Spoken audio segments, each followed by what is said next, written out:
ಸ್ನೇಹಿತರೆ, CSIR ಅಲ್ಲಿ ಖಾಲಿ ಇರ್ತಕ್ಕಂಥ ಅಂದರೆ ಕೇಂದ್ರೀಯ ಆಹಾರ ತಂತ್ರಜ್ಞಾನ ಸಂಶೋಧನಾಲಯದಲ್ಲಿ ಖಾಲಿ ಇರ್ತಕ್ಕಂಥ ಟೆಕ್ನಿಕಲ್ ಅಸಿಸ್ಟೆಂಟ್ ಹುದ್ದೆಗಳ ನೇಮಕಾತಿಯ ಬಗ್ಗೆ ಇವತ್ತಿನ ಈ ಒಂದು ವಿಡಿಯೋದಲ್ಲಿ ಪ್ರತಿಯೊಂದನ್ನು ಕೂಡ ವಿವರವಾಗಿ ನೋಡೋಣ. ಅದೇ ರೀತಿ ಒಂದು ವಿಡಿಯೋನ ಯಾರಾದರೂ ಹೊಸದಾಗಿ ನೋಡ್ತಾ ಇದ್ರೆ ಸಬ್ಸ್ಕ್ರೈಬ್ ಮಾಡ್ಕೊಳ್ಳಿ. ಈ ಒಂದು CFIR ಅಲ್ಲಿ ಖಾಲಿ ಇರ್ತಕ್ಕಂಥ ಈ ಒಂದು ಟೆಕ್ನಿಕಲ್ ಅಸಿಸ್ಟೆಂಟ್ ಹುದ್ದೆಗಳಿಗೆ ಸಂಬಂಧಪಟ್ಟಂತೆ ಅರ್ಜಿನ ಸಲ್ಲಿಸೋದಕ್ಕೆ ಯಾವ ರೀತಿ ಕ್ವಾಲಿಫಿಕೇಷನ್ ಆಗಿರಬೇಕು, ವಯೋಮಿತಿ, ಸೆಲೆಕ್ಷನ್ ಪ್ರೊಸೆಸ್ ಮತ್ತು ಇನ್ನಿತರ ಮಾಹಿತಿಯ ಬಗ್ಗೆ ನಾವಿಲ್ಲಿ ಪ್ರತಿಯೊಂದನ್ನು ಕೂಡ ಈಗ ವಿವರವಾಗಿ ನೋಡ್ತಾ ಹೋಗೋಣ. ಮೊದಲಾಗಿ ಇಲ್ಲಿ ಖಾಲಿ ಇರ್ತಕ್ಕಂಥ ಹುದ್ದೆಗಳಿಗೆ ಸಂಬಂಧಪಟ್ಟಂತೆ ಅರ್ಜಿ ಸಲ್ಲಿಸುವ ಪ್ರಾರಂಭ ದಿನಾಂಕ ಬಂದ್ಬಿಟ್ಟು 10/4/2025 ಅಪ್ಲಿಕೇಶನ್ ಸ್ಟಾರ್ಟ್ ಆಗಿರುತ್ತೆ. ಇನ್ನು ಇಲ್ಲಿ ಖಾಲಿ ಇರ್ತಕ್ಕಂಥ ಹುದ್ದೆಗಳಿಗೆ ಸಂಬಂಧಪಟ್ಟಂತೆ ಅರ್ಜಿ ಸಲ್ಲಿಸುವ ಕೊನೆಯ ದಿನಾಂಕ ಮತ್ತು ಆ ಒಂದು ಪೇಮೆಂಟನ್ನು ಮಾಡುವ ಕೊನೆಯ ದಿನಾಂಕ ಬಂದ್ಬಿಟ್ಟು 10/5/2025 ತನಕ ಕಾಲಾವಕಾಶ ಇರುತ್ತೆ.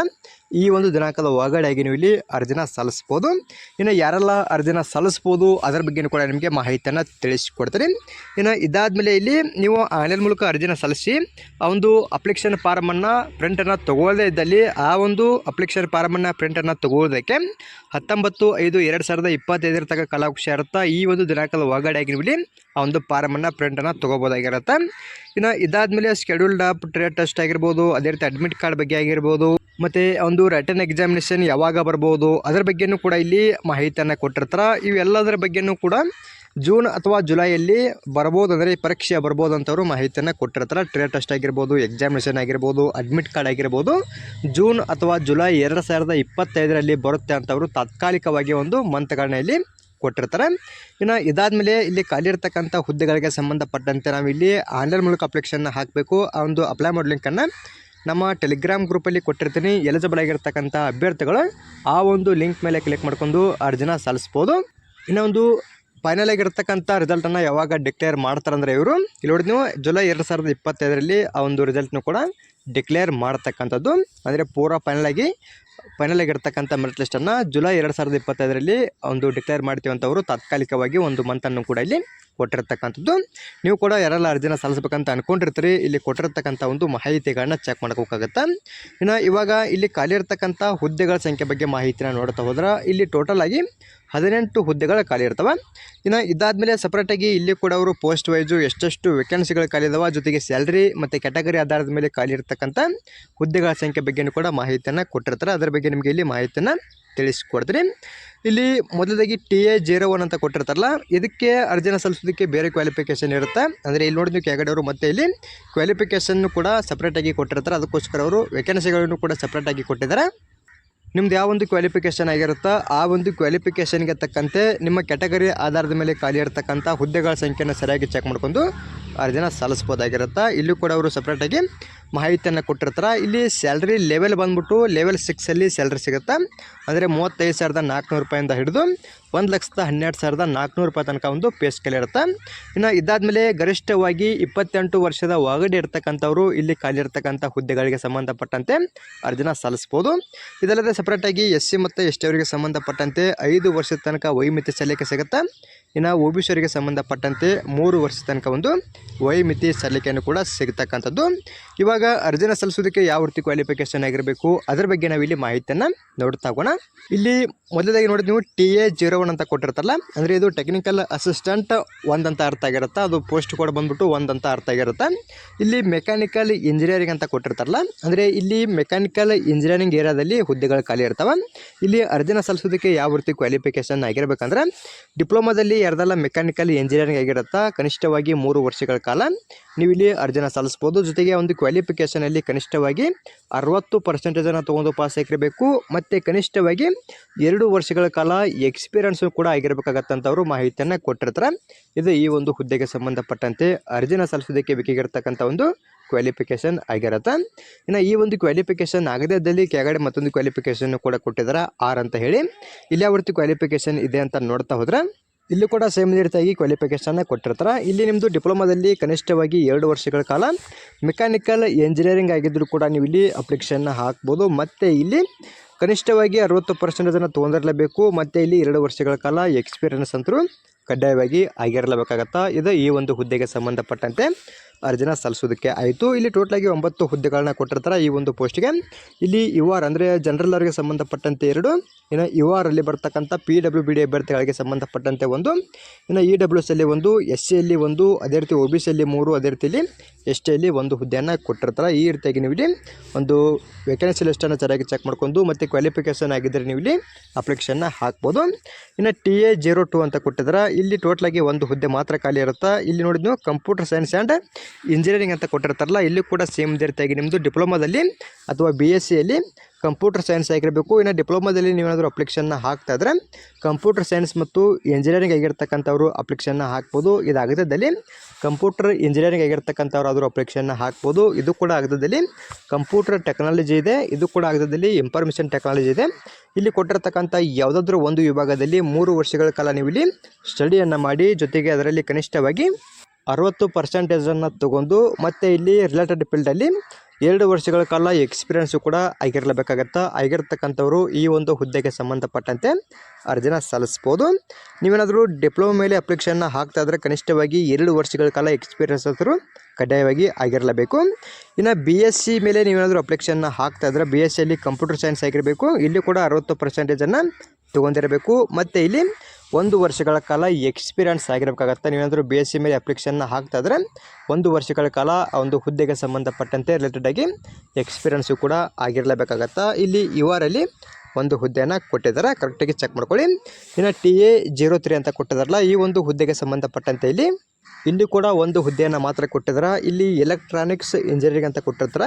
ಇಲ್ಲಿ ಡಿಪ್ಲೊಮಾದಲ್ಲಿ ಎಲೆಕ್ಟ್ರಾನಿಕ್ಸ್ ಆ್ಯಂಡ್ ಕಮ್ಯುನಿಕೇಷನ್ ಇಂಜಿನಿಯರಿಂಗ್ ಯಾರ್ದೆಲ್ಲ ಆಗಿರುತ್ತೆ ನೀವು ಅಪ್ಲಿಕೇಶನ್ನ ಹಾಕ್ಬೋದು. ಇದಾಗಿದ್ದಲ್ಲಿ ಎಲೆಕ್ಟ್ರಾನಿಕ್ಸ್ ಇಂಜಿನಿಯರಿಂಗ್ ಆಗಿರ್ತಕ್ಕಂಥವ್ರು ಕೂಡ ಅಪ್ಲಿಕೇಶನ್ನ ಹಾಕ್ಬೋದು. ಇಲ್ಲಿ ಕೂಡ ಸೇಮ್ ಅದೇ ರೀತಿಯಾಗಿ ಈ ಒಂದು ಕ್ವಾಲಿಫಿಕೇಷನಲ್ಲಿ ಕನಿಷ್ಠವಾಗಿ ನಿಮ್ಮದಲ್ಲಿ 60% ಆಗಿರಬೇಕಾಗತ್ತೆ. ಜೊತೆಗೆ 2 ವರ್ಷಗಳ ಕಾಲ ಎಕ್ಸ್ಪೀರಿಯೆನ್ಸ್ ಅಂತೂ ಕೂಡ ಆಗಿರಲೇಬೇಕಾಗತ್ತಾ. ಇಷ್ಟು ಈ ಒಂದು ಹುದ್ದೆಗೆ ಸಂಬಂಧಪಟ್ಟಂತೆ ಇಲ್ಲಿ ಕ್ವಾಲಿಫಿಕೇಷನ್ನ ಕೊಟ್ಟಿರ್ತಾರೆ, ಕರೆಕ್ಟಾಗಿ ಚೆಕ್ ಮಾಡ್ಕೊಳ್ಳಿ. ಇನ್ನು TA04 ಅಂತ ಕೊಟ್ಟಿರ್ತಾರೆ. ಇಲ್ಲಿ TA04 ಅಂದರೆ ಫುಡ್ ಸೈನ್ಸ್ ಅಥವಾ ಫುಡ್ ಟೆಕ್ನಾಲಜಿ ಅಂತ ಅರ್ಥ ಆಗಿರುತ್ತೆ. ಇಲ್ಲಿ ಟೋಟಲಾಗಿ 4 ಹುದ್ದೆಗಳನ್ನು ಕೊಟ್ಟಿದ್ದಾರೆ. ಇಲ್ಲಿ ಯಾವ ರೀತಿ ಕ್ವಾಲಿಫಿಕೇಷನ್ ಆಗಿರ್ಬೇಕಂದ್ರೆ ಇಲ್ಲಿ BScಯಲ್ಲಿ ಯಾರೆಲ್ಲ ಫುಡ್ ಸೈನ್ಸನ್ನು ಮಾಡಿರ್ತೀರಿ ನೀವು ಅಪ್ಲಿಕೇಶನ್ನ ಹಾಕ್ಬೋದು. ಇದು ಆಗದಲ್ಲಿ ಫುಡ್ ಟೆಕ್ನಾಲಜಿ ಇದೆ, ಇದಾದರೂ ಕೂಡ ಆಗಿರಬೇಕಾಗತ್ತೆ. ಇದು ಕೂಡ ಆಗದಲ್ಲಿ ಫುಡ್ ಸೈನ್ಸ್ ಆ್ಯಂಡ್ ನ್ಯೂಟ್ರಿಷನ್ ಅಂತ ಕೊಟ್ಟಿರ್ತಾರೆ. ಈ ಒಂದು ವಿಭಾಗದಲ್ಲಾದರೂ ಪಾಸ್ ಆಗಿರಬೇಕು. ಒಟ್ಟಿನಲ್ಲಿ ಇಲ್ಲಿ ಕೊಟ್ಟಿರ್ತಕ್ಕಂಥ 3 ವಿಭಾಗದಲ್ಲಿ ಯಾವುದಾದ್ರೂ ಒಂದು ವಿಭಾಗದಲ್ಲಿ ಪಾಸ್ ಆಗಿದ್ದು ಅದರಲ್ಲಿ ಕನಿಷ್ಠವಾಗಿ 60% ತೊಗೊಂಡು 1 ವರ್ಷಗಳ ಕಾಲ ಎಕ್ಸ್ಪೀರಿಯೆನ್ಸನ್ನು ಮಾಡಿರಬೇಕು. ರಿಲೇಟೆಡ್ ಫೀಲ್ಡಲ್ಲಿ ಆಗಿರ್ತಕ್ಕಂಥವ್ರು ಈ ಒಂದು ಹುದ್ದೆಗೆ ಇಲ್ಲಿ ಅರ್ಜಿನ ಸಲ್ಲಿಸ್ಬೋದು.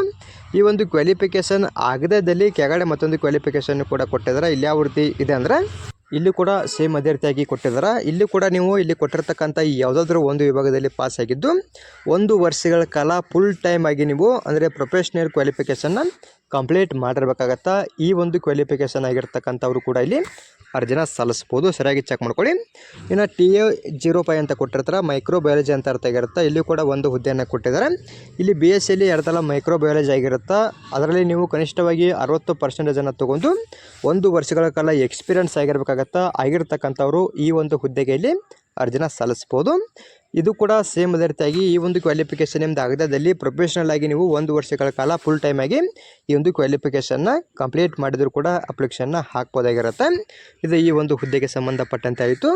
ಇನ್ನು TA06 ಅಂತ ಕೊಟ್ಟಿರ್ತಾರಲ್ಲ, ಈ ಒಂದು ಹುದ್ದೆಗೆ ಸಂಬಂಧಪಟ್ಟಂತೆ ಟೋಟಲ್ ಆಗಿ 2 ಹುದ್ದೆಗಳನ್ನು ಕೊಟ್ಟಿದ್ದಾರೆ. ಇದು ಕೆಮಿಸ್ಟ್ರಿಗೆ ಸಂಬಂಧಪಟ್ಟಂತೆ ಕೊಟ್ಟಿರ್ತಾರೆ. ಇಲ್ಲಿ BScಯಲ್ಲಿ ಯಾರೆಲ್ಲ ಕೆಮಿಸ್ಟ್ರಿಯನ್ನು ತೊಗೊಂಡು ಪಾಸ್ ಆಗಿರ್ತೀರಿ ಅದರಲ್ಲಿ ನೀವು ಕನಿಷ್ಠವಾಗಿ 60% ತೊಗೊಂಡಿರಬೇಕು. ಮತ್ತು ರಿಲೇಟೆಡ್ ಫೀಲ್ಡಲ್ಲಿ 1 ವರ್ಷಗಳ ಕಾಲ ಎಕ್ಸ್ಪೀರಿಯೆನ್ಸು ಕೂಡ ಆಗಿರಬೇಕಾಗತ್ತೆ. ಈ ಒಂದು ಕ್ವಾಲಿಫಿಕೇಷನ್ ಆಗಿರ್ತಕ್ಕಂಥವ್ರು ಈ ಒಂದು ಹುದ್ದೆಗೆ ಇಲ್ಲಿ ಅರ್ಜಿನ ಸಲ್ಲಿಸ್ಬೋದಾಗಿರುತ್ತೆ. ಕರೆಕ್ಟಾಗಿ ಇಲ್ಲಿ ಕೊಟ್ಟಿರ್ತಕ್ಕಂಥ ಕ್ವಾಲಿಫಿಕೇಷನ್ನ ಚೆಕ್ ಮಾಡ್ಕೊಂಡು ನಿಮ್ದು ಯಾವ ಒಂದು ಕ್ವಾಲಿಫಿಕೇಷನ್ ಆಗಿರುತ್ತಾ ಆ ಒಂದು ಕ್ವಾಲಿಫಿಕೇಷನ್ನು ಇಲ್ಲಿ ಕೊಟ್ಟಿರ್ತಕ್ಕಂಥ ಲಿಸ್ಟಲ್ಲಿ ಇದ್ರೆ ನಿಮ್ಮ ಕ್ಯಾಟಗರಿ ಆಧಾರದ ಮೇಲೆ ಖಾಲಿ ಇರತಕ್ಕಂಥ ಹುದ್ದೆಗಳ ಸಂಖ್ಯೆನ ಸರಿಯಾಗಿ ಚೆಕ್ ಮಾಡ್ಕೊಂಡು ನೀವು ಇಲ್ಲಿ ಅರ್ಜಿನ ಸಲ್ಲಿಸ್ಬೋದಾಗಿರುತ್ತೆ. ಇವಾಗ ನಾವಿಲ್ಲಿ ಆಯ್ಕೆ ವಿಧಾನದ ಬಗ್ಗೆ ಮಾಹಿತಿನ ನೋಡ್ತಾ ಹೋಗೋಣ. ಯಾವ ರೀತಿ ಆಯ್ಕೆಯನ್ನು ಮಾಡ್ಕೋತಾರೆ ಅಂದರೆ ಇಲ್ಲಿ ಮೊದಲದಾಗಿ ಸ್ಕ್ರೀನಿಂಗ್ ಇರುತ್ತೆ. ಇನ್ನು ಇದಾದಮೇಲೆ ಇದರಲ್ಲಿ ಕ್ವಾಲಿಫೈಡ್ ಆಗಿರ್ತಕ್ಕಂಥ ಅಭ್ಯರ್ಥಿಗಳಿಗೆ ಸಂಬಂಧಪಟ್ಟಂತೆ ಯಾವ ರೀತಿ ಆಯ್ಕೆಯನ್ನು ಮಾಡ್ಕೋತಾರೆ ಅಂದ್ರೆ ರೈಟ್ ಆ್ಯಂಡ್ ಟೆಸ್ಟ್ನ ಮೂಲಕ ಇಲ್ಲಿ ಆಯ್ಕೆಯನ್ನು ಮಾಡ್ಕೋತಾರೆ. ನಿಮಗೆ ಇನ್ನೂ ಹೆಚ್ಚಿನದಾಗಿರ್ತಕ್ಕಂಥ ಮಾಹಿತಿ ಬೇಕಿದ್ರೆ ಇಲ್ಲಿ OMR ಬೇಸ್ ಎಕ್ಸಾಮ್ ಇರುತ್ತೆ ಅಥವಾ ಕಂಪ್ಯೂಟರ್ ಬೇಸ್ ಎಕ್ಸಾಮ್ ಇರುತ್ತಂಥವ್ರು ಮಾಹಿತಿಯನ್ನು ಕೊಟ್ಟಿರ್ತಾರೆ. ಅಂದರೆ ಇದು ನಿಮಗೆ ಯಾವಾಗ ಕ್ಲಾರಿಫೈ ಆಗುತ್ತೆ ಅಂದರೆ ಅಡ್ಮಿಟ್ ಕಾರ್ಡ್ ಬರುತ್ತಲ್ಲ ಆವಾಗ ಕ್ಲಾರಿಫೈ ಆಗುತ್ತಾ, CBT ಇರುತ್ತೆ ಅಥವಾ OMR ಬೇಸ್ ಇರುತ್ತೆ ಅಂತ. ಇಲ್ಲಿ ಎರಡನ್ನು ಕೂಡ ಕೊಟ್ಟಿರ್ತಾರೆ, ಕರೆಕ್ಟಾಗಿ ಚೆಕ್ ಮಾಡ್ಕೊಳ್ಳಿ. ಇನ್ನು ಕ್ವಶನ್ಸ್ ಬಂದುಬಿಟ್ಟು ಅಬ್ಜೆಕ್ಟಿವ್ ಟೈಪ್ ಇರುತ್ತೆ, ಡೈರೆಕ್ಟಾಗಿ ನೀವು ಇಲ್ಲಿ ಟೇಕ್ ಮಾಡ್ತಾ ಹೋಗ್ಬೋದು. ಇನ್ನು ಈ ಒಂದು ಎಕ್ಸಾಮಿನೇಷನ್ ಲ್ಯಾಂಗ್ವೇಜ್ ಬಂದುಬಿಟ್ಟು ಇಂಗ್ಲೀಷ್ ಮತ್ತು ಹಿಂದಿಯಲ್ಲಿ ಮಾತ್ರ ಇರುತ್ತೆ. ಈ ಎರಡು ಲ್ಯಾಂಗ್ವೇಜಲ್ಲಿ ನಿಮಗೆ ಯಾವೊಂದು ಲ್ಯಾಂಗ್ವೇಜ್ ಅಂಡರ್ಸ್ಟ್ಯಾಂಡ್ ಆಗುತ್ತಾ ಆ ಒಂದು ಲ್ಯಾಂಗ್ವೇಜಲ್ಲಿ ಪರೀಕ್ಷೆಯನ್ನು ಬರಿಬೋದು. ಇನ್ನು ಇದಾದಮೇಲೆ ಸ್ಟ್ಯಾಂಡರ್ಡ್ ಆಫ್ ಎಕ್ಸಾಮ್ ಅಂದರೆ ಯಾವೊಂದು ಲೆವೆಲಲ್ಲಿ ಪ್ರಶ್ನೆಗಳು ಬರ್ತಾವಂದರೆ ನೀವು ಇಲ್ಲಿ ಯಾವೊಂದು ಕ್ವಾಲಿಫಿಕೇಷನ್ನ ಮೇಲೆ ಅಪ್ಲಿಕೇಶನ್ನ ಹಾಕಿರ್ತೀರಿ ಆ ಒಂದು ಕ್ವಾಲಿಫಿಕೇಷನ್ ಲೆವೆಲಲ್ಲಿ ನಿಮಗೆ ಪ್ರಶ್ನೆಗಳು ಬರ್ತಕ್ಕಂಥದ್ದು. ಇನ್ನು ಟೋಟಲ್ ಕ್ವಶನ್ಸ್ 200 ಕ್ವಶನ್ಸ್ ಇರ್ತವೆ. ಎಕ್ಸಾಮ್ನ ಬರೆಯೋದಕ್ಕೆ ಕಾಲಾವಕಾಶ ಬಂದುಬಿಟ್ಟು 3 ಗಂಟೆಗಳ ಕಾಲಾವಕಾಶ ನಿಮಗೆ ಇಲ್ಲಿ ಇರ್ತಕ್ಕಂಥದ್ದು. ಇಲ್ಲಿ ಪೇಪರ್ ಫಸ್ಟ್ ಅಂತ ಕೊಟ್ಟಿರ್ತಾರೆ. ಇಲ್ಲಿ ಪೇಪರ್ ಫಸ್ಟಿಗೆ ಸಂಬಂಧಪಟ್ಟಂತೆ 1 ತಾಸು ನಿಮಗೆ ಕಾಲಾವಕಾಶ ಇರುತ್ತೆ ಎಕ್ಸಾಮನ್ನು ಬರೆಯೋದಕ್ಕೆ. ಇಲ್ಲಿ ಯಾವುದ್ರ ಬಗ್ಗೆ ನಿಮಗೆ ಟೆಸ್ಟ್ ಇರುತ್ತೆ ಅಂದ್ರೆ ಮೊದಲಾಗಿ ಮೆಂಟಲ್ ಎಬಿಲಿಟಿ ಟೆಸ್ಟ್ ಇರುತ್ತೆ. ಇಲ್ಲಿ ಟೋಟಲಾಗಿ 50 ಕ್ವಶನ್ಸ್ ಇರ್ತವೆ, 100 ಮಾರ್ಕ್ಸಿಗೆ ಎಕ್ಸಾಮನ್ನು ಬರೀಬೇಕು.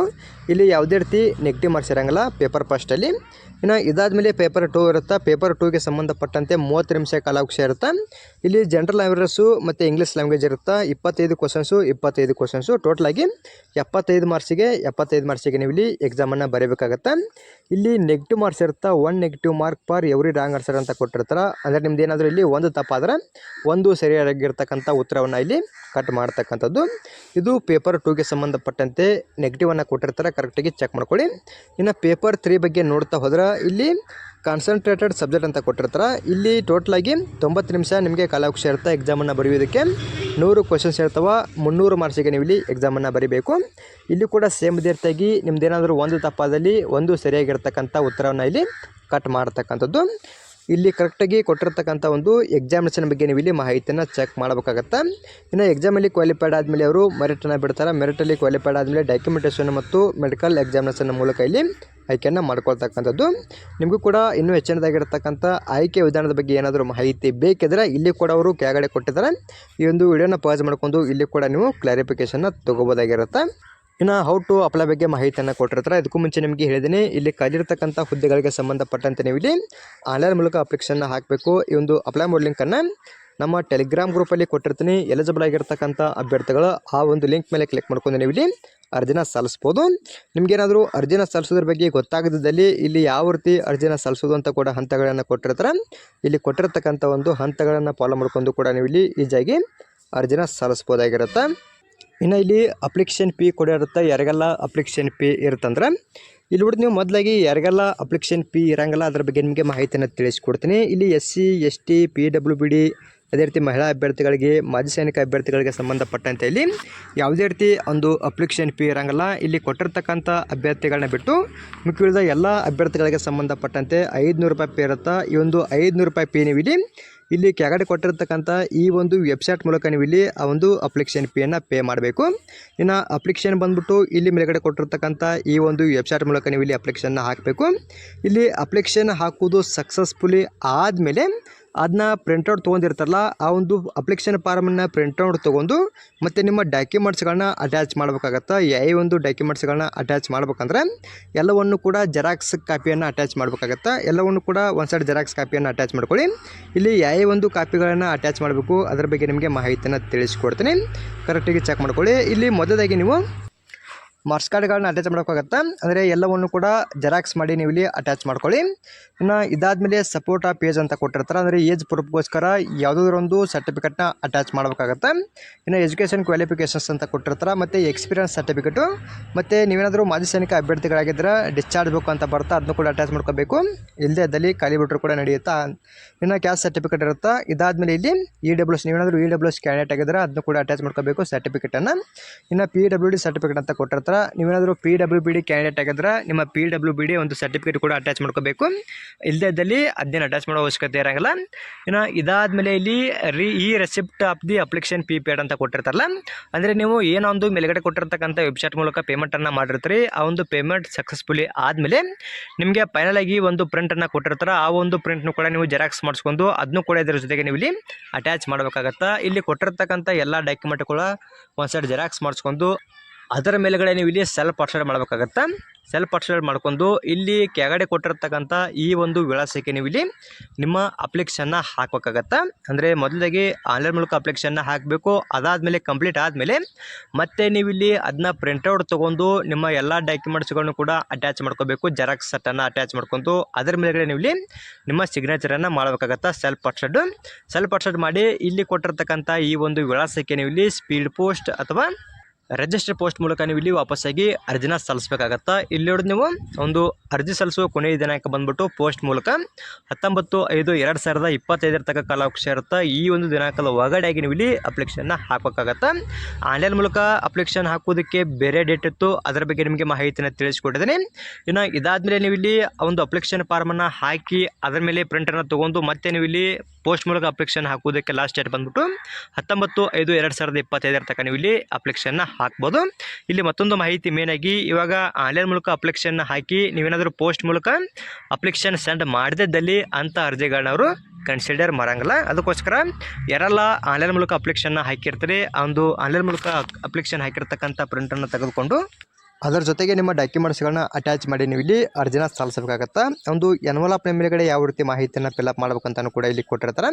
ಕರೆಕ್ಟಾಗಿ ಚೆಕ್ ಮಾಡ್ಕೊಂಡು ನೀವು ಇಲ್ಲಿ ಅಪ್ಲಿಕೇಶನ್ನ ಹಾಕ್ಬೋದು. ಇಲ್ಲಿ ಮೇಲೆಗಡೆ application for the post up ಅಂತ ಕೊಟ್ಟು ನೀವು ಯಾವ ಒಂದು ಪೋಸ್ಟಿಗೆ ಅಪ್ಲಿಕೇಶನ್ನ ಹಾಕಿರ್ತೀರಿ ಆ ಒಂದು ಪೋಸ್ಟ್ ನೇಮು ಮತ್ತು ಪೋಸ್ಟ್ ಕೋಡ್ ಅಂತ ಕೊಟ್ಟು ನಿಮ್ಮ ಪೋಸ್ಟ್ ಕೋಡ್ನು ಕೂಡ ನೀವು ಇಲ್ಲಿ ಮೇಲೆಗಡೆ ಫಿಲಪ್ ಮಾಡ್ಕೋಬೇಕು. ಇನ್ನು ಕೆಳಗಡೆ ಇಲ್ಲಿ ಅಡ್ವರ್ಟೈಸ್ಮೆಂಟರ್ ಅಂತ ಕೊಟ್ಟಿರ್ತಾರಲ್ಲ ಇದನ್ನು ಕೂಡ ಇಲ್ಲಿ ಫಿಲಪ್ ಮಾಡ್ಕೊಂಡು ಇಲ್ಲಿ ಯಾವ ರೀತಿ ಇರುತ್ತೆ ಈ ರೀತಿಯಾಗಿ ನೀವು ಇಲ್ಲಿ ಮೇಲೆಗಡೆ ಲೈನಲ್ಲಿ ಬರೀಬೇಕು. ಇನ್ನು ಇಲ್ಲಿ ಕೆಳಗಡೆ 2 ಅಂತ ಕೊಟ್ಟು ಇಲ್ಲಿ ಕೆಳಗಡೆ ಕೊಟ್ಟಿರ್ತಕ್ಕಂಥ ಈ ಒಂದು ವಿಳಾಸಕ್ಕೆ ನೀವು ಇಲ್ಲಿ ನಿಮ್ಮ ಅಪ್ಲಿಕೇಶನ್ನ ಸ್ಪೀಡ್ ಪೋಸ್ಟ್ ಅಥವಾ ರಿಜಿಸ್ಟರ್ ಪೋಸ್ಟ್ ಮೂಲಕ ನೀವು ಇಲ್ಲಿ ಅಪ್ಲಿಕೇಶನ್ನ ಹಾಕ್ಬೋದಾಗಿರುತ್ತೆ. ಇನ್ನು ಈ ಒಂದು ಹುದ್ದೆಗಳಿಗೆ ಸಂಬಂಧಪಟ್ಟಂತೆ ನಿಮ್ಗೆ ಏನಾದರೂ ಡೌಟ್ಗಳಿದ್ದರೆ ಕಮೆಂಟ್ ಮಾಡಿ, ಅದರ ಬಗ್ಗೆಯೂ ಕೂಡ ಮತ್ತಷ್ಟು ಮಾಹಿತಿಯನ್ನು ತಿಳಿಸ್ಕೊಡ್ತೀನಿ. ಇನ್ನೊಂದು ಅಪ್ಲೈ ಮಾಡೋ ಲಿಂಕನ್ನು ನಮ್ಮ ಟೆಲಿಗ್ರಾಮ್ ಗ್ರೂಪಲ್ಲಿ ಕೊಟ್ಟಿರ್ತೀನಿ. ಎಲಿಜಿಬಲ್ ಆಗಿರ್ತಕ್ಕಂಥ ಪ್ರತಿಯೊಬ್ಬರು ಕೂಡ ಇಲ್ಲಿ ಅರ್ಜಿನ ಸಲ್ಲಿಸ್ಬೋದು. ಅದೇ ರೀತಿ ಈ ಒಂದು ಮಾಹಿತಿ ತಮಗೆ ಇಷ್ಟವಾದಲ್ಲಿ ನಮ್ಮ ಚಾನಲ್ನ ಸಬ್ಸ್ಕ್ರೈಬ್ ಮಾಡ್ಕೊಳ್ಳಿ, ಹಾಗೆ ಲೈಕ್ ಮಾಡಿರಿ. ನಿಮ್ಮ ಸ್ನೇಹಿತರು ಕೂಡ ಶೇರ್ ಮಾಡಿ, ಅವರು ಕೂಡ ಇಲ್ಲಿ ಖಾಲಿರ್ತಕ್ಕಂಥ ಹುದ್ದೆಗಳಿಗೆ ಸಂಬಂಧಪಟ್ಟಂತೆ ಅರ್ಜಿನ ಸಲ್ಲಿಸಲಿ. ಅದೇ ರೀತಿ ಮತ್ತೆ ಮುಂದಿನ ವಿಡಿಯೋದಲ್ಲಿ ಭೇಟಿಯಾಗೋಣ. Thanks for watching.